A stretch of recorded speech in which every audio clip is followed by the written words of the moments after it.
जंगल में हर तरफ उत्साह की गूंज थी जब हर आकार और प्रकार के जानवर एक खुले मैदान में इकट्ठा हुए। बीच में खड़ा था खरगोश खोखा, जो अपनी बिजली जैसी तेज रफ्तार के लिए मशहूर था। उसने अपना सीना फुलाते हुए कहा, इस पूरे जंगल में मुझसे तेज कोई नहीं है। कौन मुझसे दौड़ लगाने की हिम्मत करेगा? भीड़ में खामोशी छा गई। पीछे से धीरे धीरे कछुआ कछुआ सामने आया, जो अपनी धीमी और स्थिर चाल के लिए जाना जाता था। जानवरों ने मजाक उड़ाया, लेकिन कछुआ ने सिर उठाया और उसकी आंखों में आत्मविश्वास चमक उठा।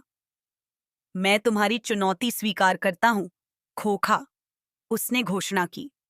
जानवर जोर जोर से हंसने लगे। एक कछुआ और खरगोश की दौड़? ये तो मजाक है, उन्होंने चिढ़ाया। लेकिन कछुआ शांत और अडिग रहा। दौड़ शुरू हुई। खोखा बिजली की तरह दौड़ पड़ा और कछुआ को बहुत पीछे छोड़ दिया।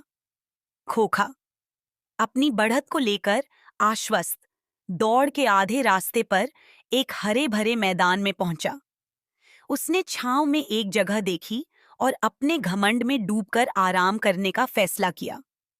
धीमे कछुआ तो मुझे कभी नहीं पकड़ पाएगा, वह सोचते हुए सो गया। इस बीच कछुआ अपने धीमे लेकिन दृढ़ कदमों से आगे बढ़ता रहा। वह भले ही धीमा था, लेकिन उसका इरादा पक्का था। वह धूप में चलता रहा, कभी नहीं रुका। उसकी नजरें बस मंजिल पर टिकी थीं। सूरज ढलने लगा। खोखा अचानक जाग गया।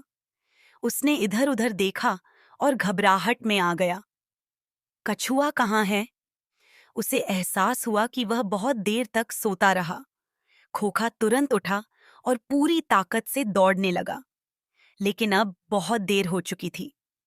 कछुआ अपनी निरंतर मेहनत के साथ फिनिश लाइन पार कर चुका था।